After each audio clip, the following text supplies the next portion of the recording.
사람의 제일 되는 목적이 무엇이뇨? 사람의 제일 되는 목적은 하나님을 영화롭게 하나님을 영화롭게 하고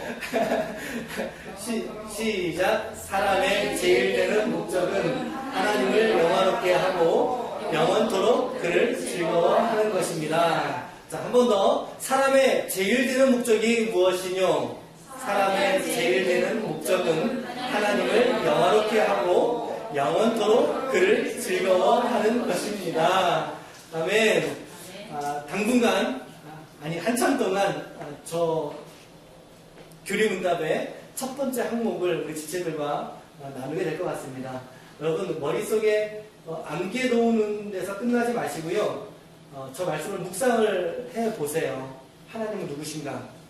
그리고 하나님을 영화롭게 한다는 것은 또한 무엇인가?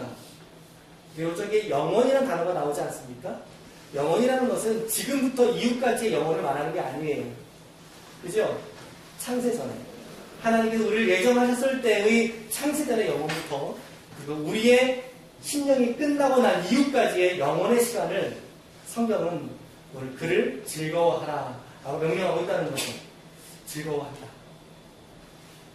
지난주 설교의 요절 말씀 히브리서 10장 36절이었는데 우리 같이 한번 더 읽어보도록 하겠습니다. 시작. 너희에게 인내가 필요함은 너희가 하나님의 뜻을 행한 후에 약속하신 것을 받기 위함이라. 아멘. 한 번 더. 히브리서 10장 36절 시작. 너희에게 인내가 필요함은 하나님의 약속하신 것을 행한 후에 하나님의 약속하신 것을 받기 위함이라. 아멘. 그쵸. 지난주에 제가 말씀드리면서 저에게 특별히 한 주간 동안 하나님께서 주셨던 말씀으로 소개를 해드렸습니다. 우리에게 저 인내의 말씀, 붙드는 인내의 믿음이 필요하다. 그것은 하나님의 뜻으로 우리가 또 교회를 또 세웠고 함께 연합을 이뤄가는 가운데 하나님이 약속하신 그 영광을 보기 위하여서 우리가 인내하면서 나아가자라는 말씀을 지난 주간에 드렸습니다. 저는 오늘 본문의 말씀으로 인도하심과 순종이라고 하는 제목으로 하나님의 말씀을 증거하게 될 텐데요. 오늘 본문은 출애굽기의 결론부입니다. 마지막 장입니다. 출애굽기 1장부터 40장까지에 있는 마지막 40장의 그것도 가장 마지막 단락입니다. 출애굽에서 보여주었던 이스라엘과 하나님과의 그 관계를 아주 확실한 언어를 가지고 설명하고 있는 출애굽기를 한 단어로서 오히려 정리할 수 있는 그런 대목을 우리가 함께 읽었습니다. 출애굽기는 누구나 다 우리가 익히 알고 있는 그런 성경의 장면이지 않습니까? 저도 이제 기쁨의 교회를 이제 섬기면서 이 출애굽기로 설교할 기회가 좀 있겠죠. 있으면 좋겠다는 마음이 들어요. 이스라엘의 창세기의 고대의 사건들이 아브라함과 이삭과 야곱과 요셉 맞죠? 맞죠? 창세기는 이 네 족장의 스토리로 마무리를 하지 않습니까? 아브라함과 이삭과 야곱과 요셉, 그쵸? 요셉이 마지막에 요셉이라는 인물이 애굽으로 내려가서 애굽의 제2인자가 되죠. 그쵸? 애굽의 총리까지 이제 올라가지 않습니까? 그러면서 요셉의 이야기가 마무리가 됩니다. 그리고 나서 약 400년이라고 하는 시간이 흐릅니다. 그 기간에 어떤 일이 있었는지 성경은 말해두고 있지 않아요. 침묵하고 있어요. 네, 창세기 마지막과 출애굽기의 첫 장 사이의 간격이 약 400년간. 그리고 나서 이제 하나님께서는 이스라엘의 지도자를 또 한 명을 이제 세우시죠. 그가 누굴까요? 이스라엘의 출애굽기에 드러난 이스라엘의 영도자가 누구죠? 모세라고 하는 인물을 하나님께서 세우시죠. 하나님께서 모세를 세우셔서 애굽에서 있었던 종살이라고 표현을 하는데 종살이 사실은 종살이가 아니죠. 종으로 팔려간 건 아니잖아요. 그렇죠? 종으로 그들이 돈값을 주고 팔려간 게 아니에요. 요셉이 애굽의 총리가 되어서 그 가문과 형제들을 애굽에서 영접한 거예요. 그래서 고센 땅이라고 하는 그 당시에 가장 좋은 땅 중에 한 군데 그것을 이스라엘에게 주어서 너희가 여기서 편히 살거라 라고 영접했다는 거죠. 팔려온 게 아니라는 거예요. 팔려온 게 아니었어요. 그러니까 이스라엘이 애굽에서 400년 동안 종살이를 했습니다. 라고 하는 표현은 좀 절반은 맞을 수 있는데 절반은 틀린 이야기라는 거죠. 물론 종은 아니었는데 그런데 종처럼 일을 해야 했던 거죠. 종처럼 일을 해야 했던, 어쩌면 종보다도 더 못한 처우와 근로노동의 상황에 봉착해 있었던 그러한 상황으로 우리가 알 수 있다는 것입니다. 오늘 말씀에 보니까 그러한 중에 하나님께서 모세를 세우셔서 드디어 출애굽을 하나님께 시키십니다. 출애굽한 이스라엘이 40년 동안의 시간, 40년 동안의 시간을 광야에서 생활을 하게 되는데 우리가 알듯이, 그런데 그 광야에서의 생활을 한 단어로 표현한다면, 한 문장으로 표현한다면 그건 이거예요.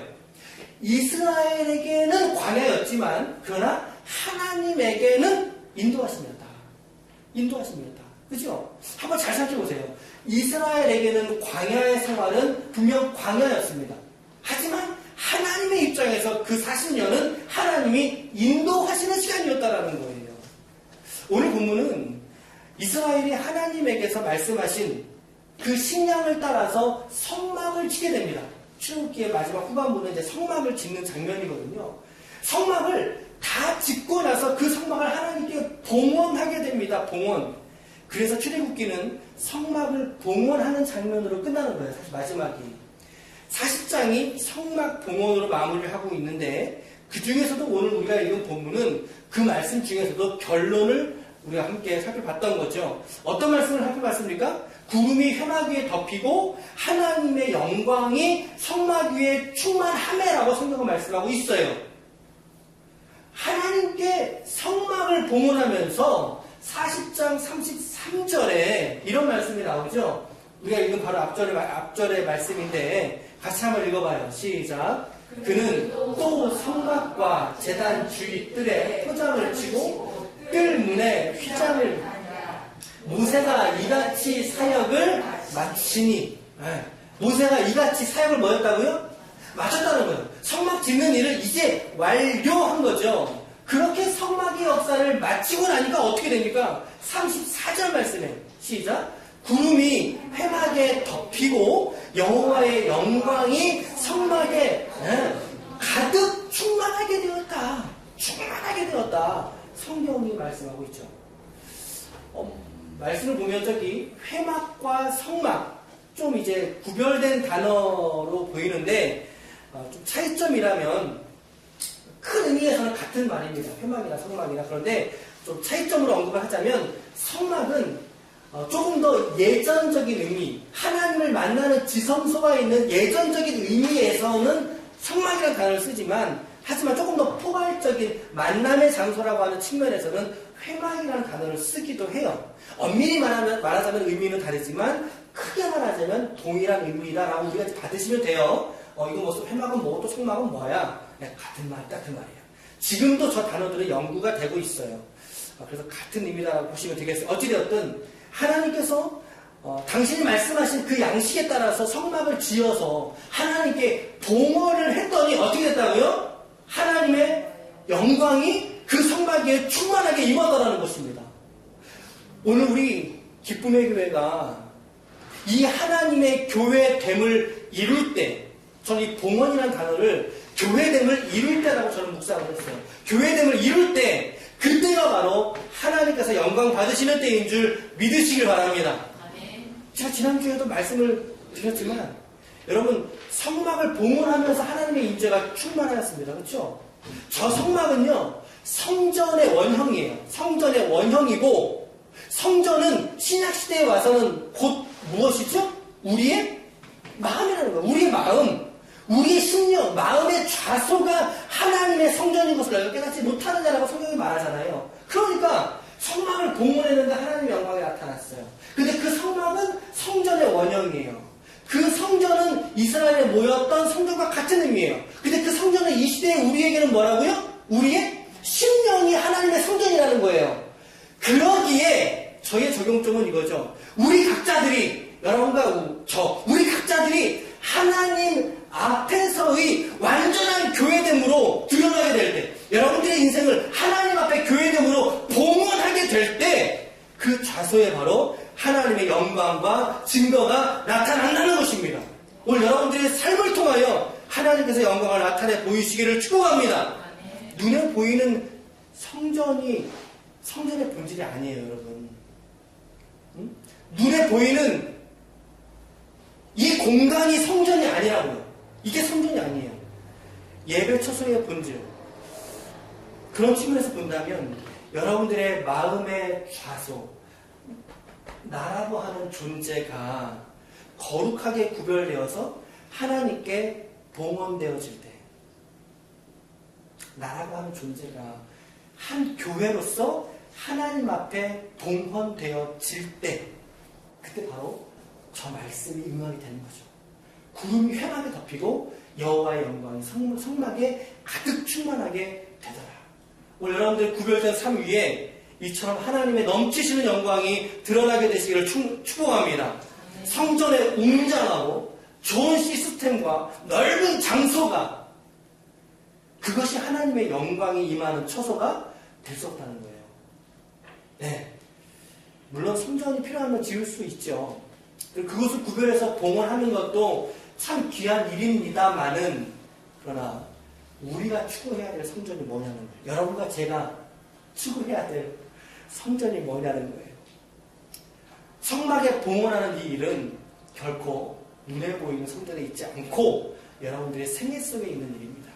여러분들의 삶을 통해서 이루어야 할 일들이라는 거죠.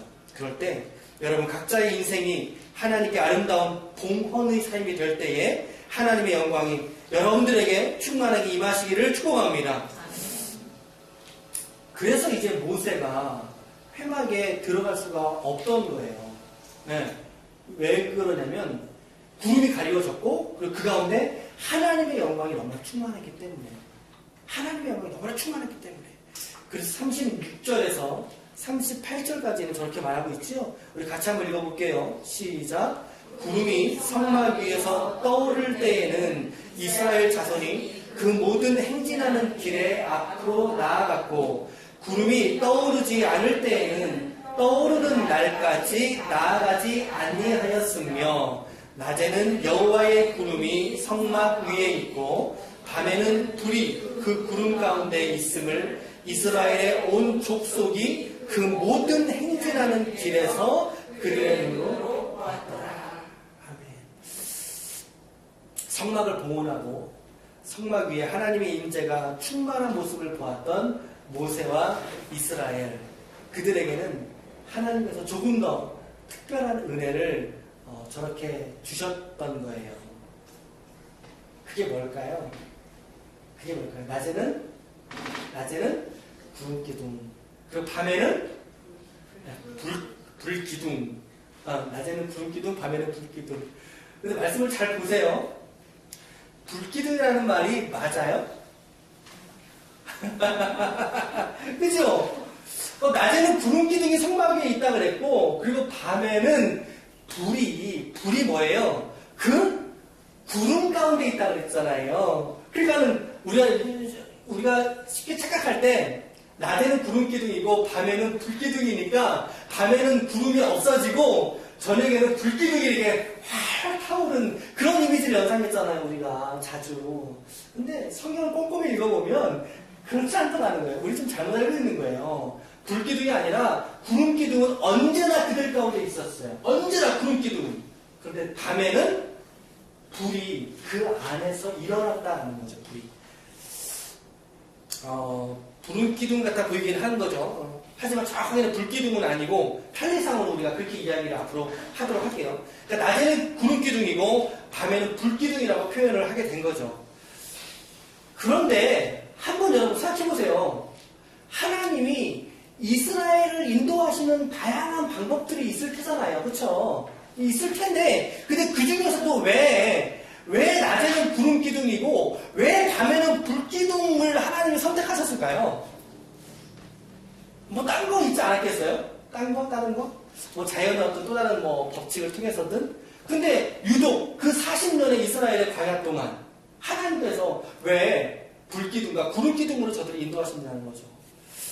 참 여기서 세심한 하나님의 배려가 보이는 그런 장면이거든요. 근데 어떤 목사님은 이렇게 설교하세요. 들어보셨을 것 같은데, 낮에는, 광야니까 낮에는 온도가 높아요, 낮아요? 높죠. 덥겠죠, 그렇죠? 더우니까 하나님이 구름 기둥을 하셔서 이제 서늘하게, 그늘로 서늘하게 하셨다라는 거예요. 또 밤에는 어떻게 되겠어요? 광야니까 또. 밤에는 좀 추웠다 이 말이죠. 추우니까 어떻게 해요? 하나님 따뜻하게 이제 불을 피우려고 이제 성막 위에다가 불기둥을 하셔서 이스라엘을 따뜻하게 해주셨다. 라고 이제 묵상하시고 하시는 설교를 사실 저는 어릴 때 듣고 컸어요. 여러분도 이런 얘기 들어보셨죠? 그렇게 은혜를 받으실 분은 받으세요. 괜찮아요. 그렇게 은혜를 받으실 분은 받으셔도 돼요. 그런데 제가 묵상을 좀 해보면 제 생각은 조금 좀 달라요. 좀 예를 들어 볼게요. 만약에 그렇게 하기 위해서 적용을 저 상황에 하려면요, 구름 기둥이 아니에요. 구름 기둥을 가지고 그렇게 할 수가 없어요. 그죠? 구름 기둥은 이렇게 올라가잖아요. 그럼 이렇게 올라가는 구름 기둥은 그림자가 어떻게 되겠어요? 이렇게 되겠죠. 그쵸? 구름 기둥이 아니라 온 하늘을 하나님이 먹구름으로 뒤덮으셔야 되는 거예요. 온 하늘을. 기둥 가지고 그만한 그림자가 만들어지지 않다는 얘기예요. 마찬가지예요. 밤에도 마찬가지죠. 밤에 뭐라 그랬어요? 아까 불기둥이라고 그랬죠? 불기둥. 출애굽한 이스라엘의 규모가 좀 어떨까요, 여러분? 출애굽했을 때 이스라엘이 몇 명이라고 그랬어요, 성경에 보면? 장정만 60만 명이 나왔다라고 성경이 말하고 있어요. 그러니까 거기다 곱하기 몇을 해야 돼요? 곱하기 4를 해야 돼요. 4. 왜 그럴까요? 이스라엘에서는 인원수를 계수할 때 성인 남자만 계수를 했어요. 그러니까 이제 어린아이가 있을 수 있고 성인 여자가 있을 수 있고 그리고 노인이 있을 수 있죠. 그렇죠? 어르신들이 있잖아요. 근데 그 사람들을 뺀 거예요. 전투를 할 수 있는 사람, 성인, 장년, 남자만 썼단 말이죠. 자, 그럼 여기 몇 명 있어요? 여기 몇 명 있는 거예요, 그러면? 성경적으로 보자면 여기는 지금 2명 있는 거예요. 자, 2 곱하기 4 해보세요. 8명이죠, 8명. 여기 더 있으시죠, 그렇죠? 그러니까 60만 명 곱하기 4를 해야 우리도 지금 2명을 곱하기 4인데 다 안 나오죠. 적잖아요. 곱하기 4를 해야 최소 인원이 나오는 거예요. 그 60만 명 곱하기 4 해보세요. 몇 명이에요? 140만 명? 네. 그렇지. 정답이야. 240만 명이에요. 40만 명이 좀 기분 나쁘시죠? 자르자고요, 그냥. 200만 명으로 칩시다. 200만 명. 그 200만 명이 생활할 수 있는 공간은 얼마나 필요할 것 같으세요? 얼마나 필요할 것 같으세요? 서울시가 인구가 몇 명이죠? 쉽게 1000만 명이죠. 1000만 명. 그럼 서울시의 면적이 사실 아파트가 워낙 많아서 1000만 명을 수용하는 거예요. 아파트가 없다면 저는 1000만을 수용할 수 있을까? 그냥 1층 건물, 단층 건물로 지었을 때 1000만 명을 수용할 수 있을까? 이러한 도로 인프라와 상황과 산이 있는데 가능할까? 저는 불가능할 것 같거든요. 정확히는 모르겠지만 만약에 서울시를 단층 건물의 용적으로 한다면 당시 200만 명이라고 했으니까 1000만 명이 이 도시를 살 수 있다고 한다면 200만 명이면 몇 분의 몇이 필요한 거예요? 최소 4분의 1의 면적, 5분의 1의 면적이 필요한 거죠? 서울의 4분의 1의 면적이면 얼마큼 되겠어요, 여러분? 한번 생각해보면 어디서부터 어디까지 되냐고요. 우리 구가 몇 개예요? 18? 서울의 구가 몇 개죠? 18개? 18개? 그래서 그 구에 나누기 4를 한 거예요. 그 구가 몇 개가 되지 않겠습니까? 무슨 말씀 드리는지 아시죠?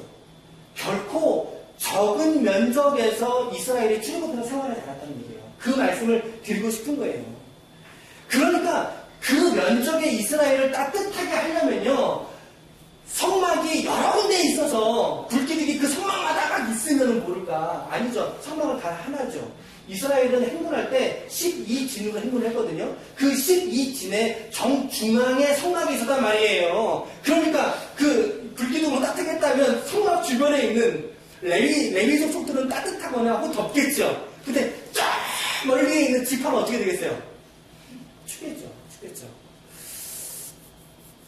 상식적으로 생각을 했을 때 그렇다면 구름기둥과 불기둥을 서늘하게 혹은 덥게 하려고 그런 원리로 세우신 게 아니라 제 생각에는 그건 신호였다는 거예요. 신호. 그건 신호였다. 왜냐면 여러분 구름이 있고 불이 있다면 연기가 나거든요. 우리도 예전에 이제 우리의 역사 속에서도 이제 신호불을 줄 때 머리에서 산에다가 연기 펴서 구름 올렸죠, 그렇죠? 마찬가지라는 거예요. 저 멀리에서도 볼 수 있는, 가장 멀리에서도 육안으로 볼 수 있도록 하기 위해서 어떤 육안이죠? 어떤 육안이죠? 가장 끝에서 있었던 사람도 야 저기 봐라 구름이 떠올랐다 볼 수 있지 않겠어요? 충분히 볼 수 있죠. 야 저기 봐 구름이 떠올랐어. 그럼 뭐예요? 이제 가자. 밤에 불기둥이 떠올랐어. 야 이제 내일 출발한다. 갈 준비하자. 여러분 군대 가면 행군이라는 걸 하거든요. 행군을 하면요. 행군이 쫙 줄이 있잖아요. 그 맨 앞에서 이제 뭐 중대장이나 수대장이 야 이제 출발 이러고 딱 끌고 가요. 그럼 그 앞에 사람 가잖아요. 그러면 만약에 한 5km 간다. 그러면 이 간격이 점점 어떻게 돼요? 멀어지죠. 맨 앞 사람 먼저 도착하고 있다가 맨 뒷 사람 언제 도착해요? 여기 출발할 때 도착해요. 그죠? 그럼 이 뒷사람 쫓아갈 수 있어요? 없어요? 없죠. 그런데 저거를 하나님의 영적인 신호라고 생각해보세요. 그들에게 줬던 신호. 그러면 구름이 떠올랐을 때는요, 온 이스라엘 동시에 보는 거예요, 동시에. 여러분, 200만 명이라고요. 어른만이 아니라 아이, 노인, 어르신까지 다 합쳐서 같이 갈 수 있는 대열의 규모가 아니에요. 갈 수가 없어요, 그렇게. 그래서 하나님께서 구름기둥과 불기둥이라는 것을 하나님이 쓰셨다. 그 당시에 휴대폰이 있습니까? 아니요, 없어요. 맨 뒤에 오는 지파한테 야, 어디 지파? 지금 우리 출발한다, 와라. 그렇게 할 수 있는 상황이 아니라는 거죠. 끝말잇기 할 것도 아니잖아요. 출발. 언제까지 갑니까? 그 당시에 이스라엘을 하나님께서 당신 한 분의 지위를 받을 수 있도록 당신 한 분, 하나님 한 분의 지위를 240만의 편만한 그의 민족이 받을 수 있도록 하나님께서 구름기둥과 불기둥을 주셨다는 거예요.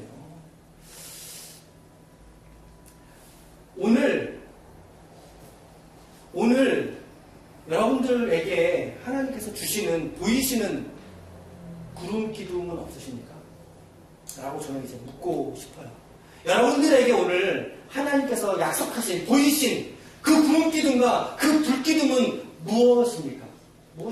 하나님께서 어떤 징조를 여러분들에게 보이진 않으셨습니까? 어떤 신비한 징조를 말하는 건 아니에요. 기독교는 신비적이에요. 기독교는 신비적이지만 신비주의로 갈 수는 없거든요. 하지만 신비는 있어요. 맞죠? 동의하세요? 우리 기독교는 신비적인 종교예요. 맞죠? 때로는 꿈으로 인도하시는 분도 있어요. 하나님께서. 이주연 지사님 왜 못 오셨어요? 오늘. 목자 너무 많이 그래서. 그래요. 여기 제가 이주연 지사님 맞죠? 라고 적어놨거든요. 그래서 안 계셔서. 제가 대신 대답할게요. 맞아요. 그쵸.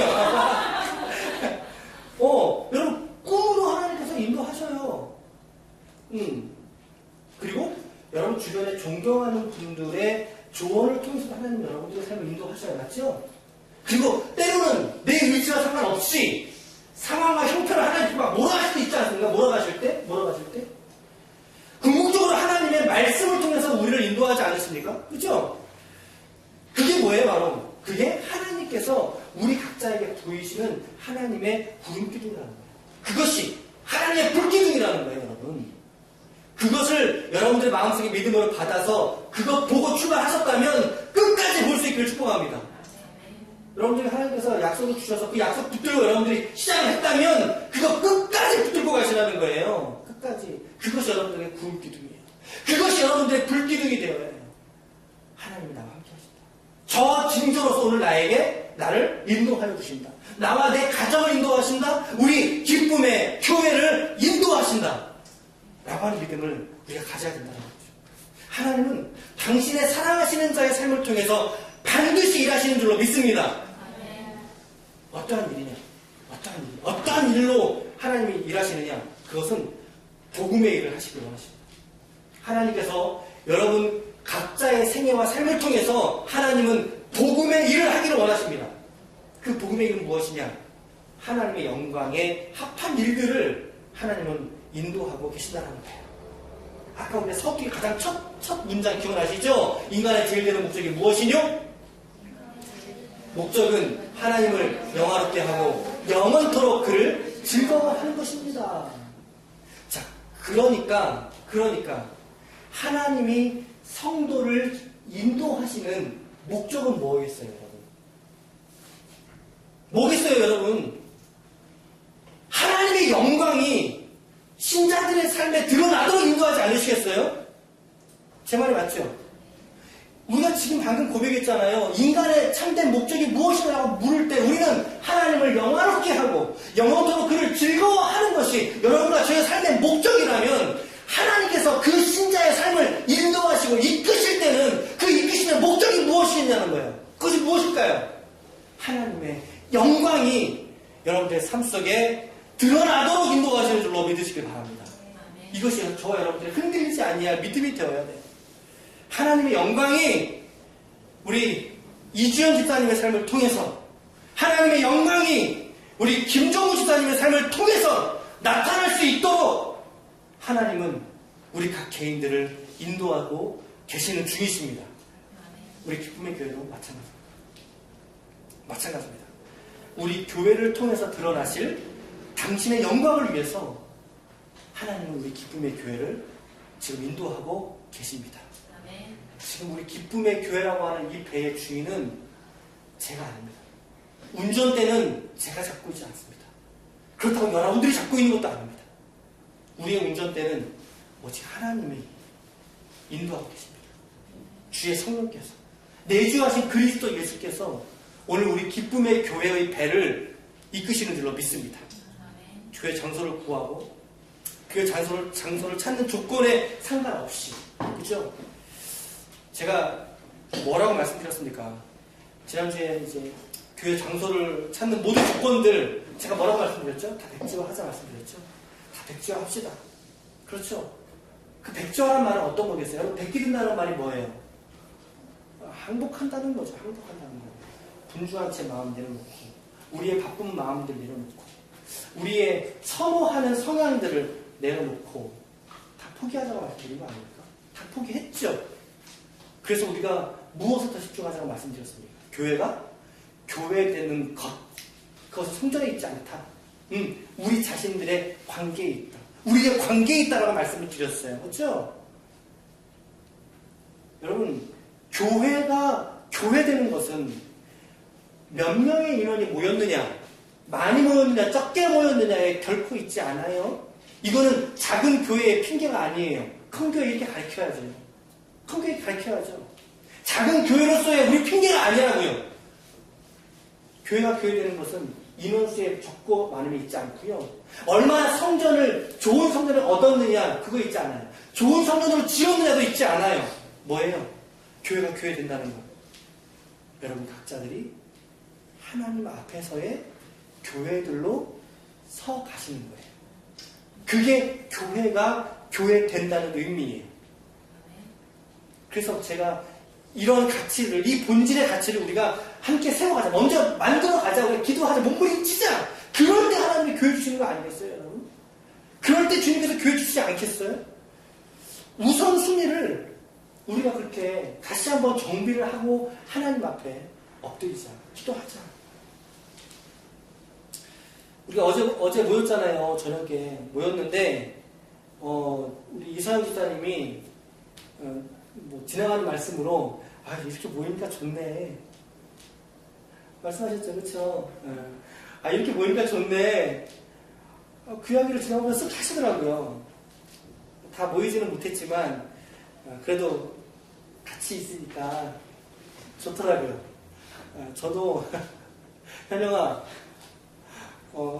같이 있으니까 좋더라고.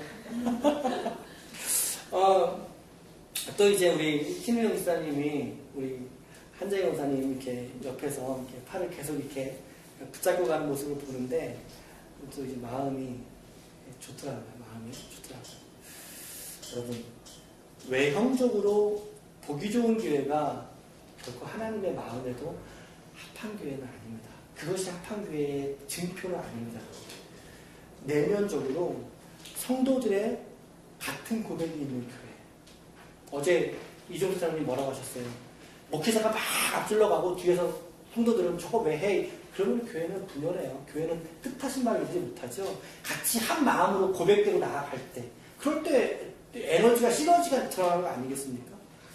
한 마음과 고백으로 우리가 함께 나아갈 때, 우리가 성도가 함께 서로 사랑의 명령을 지켜나갈 때, 그리고 서로에 대한 이 관계의 기쁨을 우리가 누리며 살아갈 때, 그것이 바로 좋은 교회의 모범이다. 그것이 좋은 교회의 모범이다. 작지만 주님이 원하시는 좋은 교회로서의 원형을 우리가 이루어가자 라고 하는 것에 저의 마음이 많이 기울어져 있습니다. 여러분 모두가 다 저와 같은 마음으로 기도하고 계시는 줄로 믿습니다.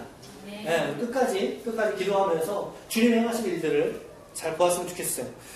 어찌됐든 하나님께서 이스라엘을 인도하시는 목적이 무엇일까? 조금 더 좁혀서 우리 기쁨의 교회를 인도하시는 하나님의 목적은 무엇일까? 무엇이라면 하나님의 영광을 위해서 인도하신다는 거예요. 하나님의 영광을 위해서.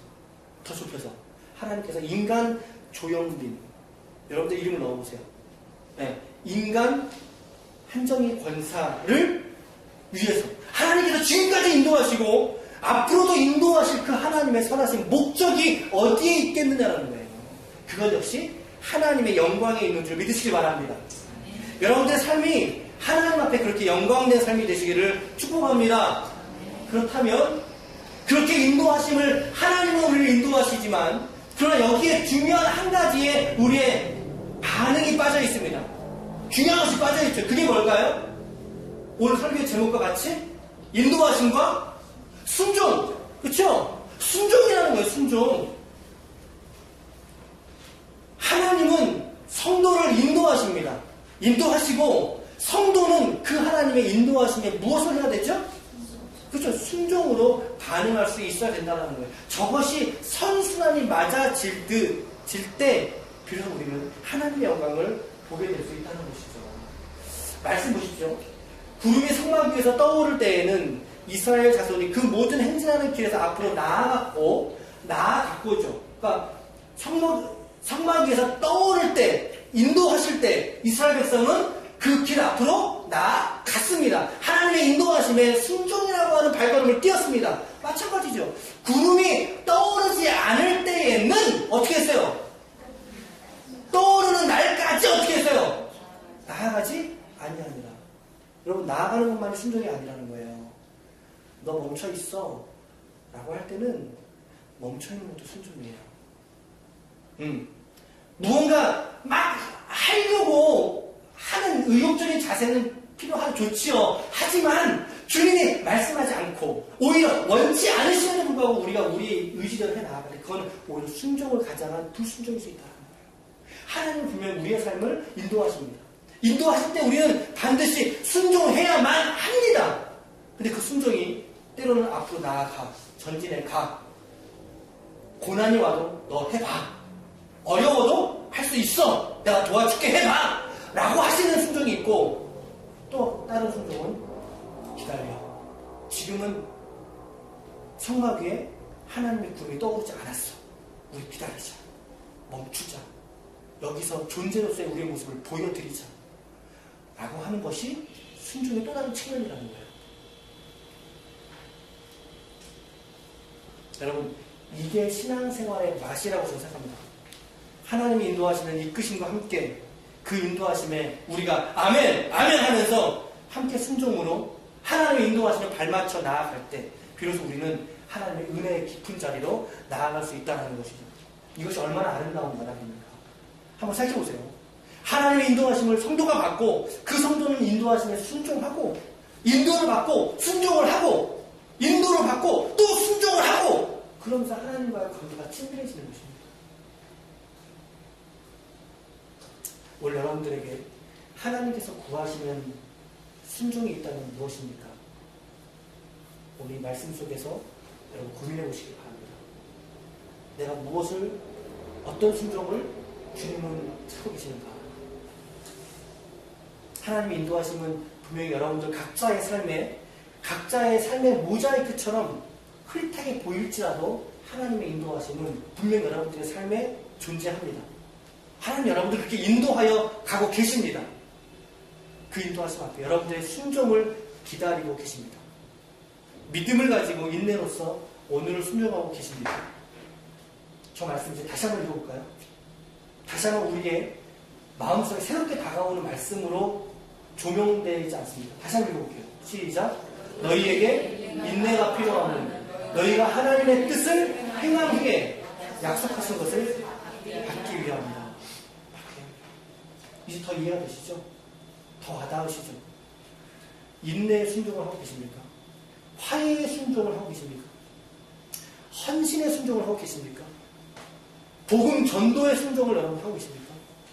하나님께서 여러분들 각자에게 구하시는 여러분들만의 순종이 있다고 저는 생각합니다. 여러분들만 그건 발견할 수 있을 것입니다. 하나님께서 우리 교회 위에도 분명 구하시는 순종이 있다고 저는 생각합니다.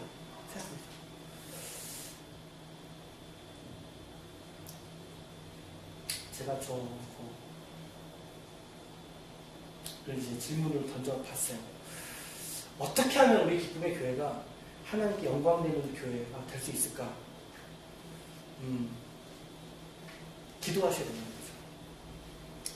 여러분, 기쁨의 교회를 위해서 조금 더 이제 구체적인 질문을 드릴게요. 기쁨의 교회를 위해서 여러분들은 얼만큼 기도하고 계십니까? 얼만큼 기도하고 계십니까? 예전에 이런 유행어가 있었어요. 아시는 분 있으려나? 생각 좀 모르시는구나. 생각 좀 하고 말해. 모르세요? 내가 너무 앞질러 갔나? 그게 개그 프로에 있는데 좀 있어요. 그 개콘에 보면 누가 뭐 얘기하면서 누가 무슨 말을 하면 생각 좀 하고 말해 그러거든요. 근데 우리 신자들은요, 생각을 뛰어넘어서서 우리는 기도 좀 하고 말해. 기도 좀 하고 하자. 저한테 하는 이야기예요. 제가 깨닫는 게 뭐냐면, 영빈아, 너가 담임 목사라고 해서, 담임 목회자라고 해서 너의 생각이 교회의 방향인 것처럼 말해서는 안 된다 라고 하는 마음을 하나님 주셨어요. 참 위험한 생각이라는 생각이 들었어요. 교회는 담임 목사의 소유가 아니고 교회는 성도들의 소유도 아니죠. 교회는 그리스도의 몸된 교회라고 하지 않습니까? 그리스도의 몸된 교회고, 그리스도의 교회의 머리는 누구시죠? 교회의 머리는 누구세요, 여러분? 예수님이시죠. 그분 한 분만이 교회의 머리시죠. 물론 제가 어떤 역할이나 어떤 최고 결정을 하는 면에 있어서는 담임 목사 연례가 필요하지만 그럼에도 불구하고 우리가 조금 더, 제가 먼저 더 깊이 기도하고 더 배려해서 말하고 더 교양 있게 담아서 진솔하게 말할 수 있는 그런 게 있어야 되겠다라고 하는 생각이 들더라고요. 여러분, 우리 각자들이 하나님 앞에 우리 기쁨의 교회를 위해서 조금 더 기도할 수 있기를 축복합니다. 우리 기도해 주세요. 기쁨의 교회를 기도해 주시고, 기도를 조금 더 합시다. 느낌과 감각적인 거에만 우리가 치우치지 말고 기도해서 영적으로 보자는 거예요. 장소 구하는 것도 마찬가지고요. 우리의 믿음을 서로 말하고 서로 격려하고 서로의 약점을 품어줄 수 있는 우리 공동체가 될 수 있으면 좋겠습니다. 그래서 하나님의 영광을 기쁨의 교회가 어떻게 드러낼 수 있겠는가? 함께 기도하면서 겸비할 수 있다면 하나님께서 인도하실 것이다. 결론을 말씀드리겠습니다. 저는 오늘 본문의 말씀을 통해서 인도하심과 순종이라고 하는 제목으로 말씀을 증거했는데요. 오늘 여러분들의 삶에 하나님의 영광이 충만하게 드러나는 삶이 되시기를 축복합니다. 아멘. 하나님께서는 여러분들의 인생을 어제와 오늘도 그리고 내일도 신실하게 이끌어 주실 것입니다. 인도하여 주실 것입니다. 여러분들의 상황과 형편에 상관없이 하나님은 오늘 저와 여러분들을 인도하고 계십니다. 그리고 그 인도하심에 우리 각자들이 각자의 믿음의 분량만큼 우리가 순종하면서 나아갈 때 하나님의 은혜를 더 깊이 있게 맛볼 수 있다고 생각합니다. 여러분들의 삶과 생애가 세상 사람들과 구별되어서 하나님께 영광이 되는 생활이 되시기를 바랍니다. 우리 기쁨의 교회의 영광도 정말 하나님의 영광을 위하여 나아가는 교회가 될 수 있도록 함께 기도하며 섬깁시다. 함께 기도함으로 나아갑시다. 아멘. 네, 여러분 오늘 말씀처럼 인내와 사랑의 수고에 순종하심으로 말미암아 하나님의 영광이 되시는 우리 기쁨의 교회의 모든 권속들이 다 되시기를 예수님의 이름으로 축원합니다. 아멘. 아멘. 우리 이 시간 함께 기도하시겠습니다.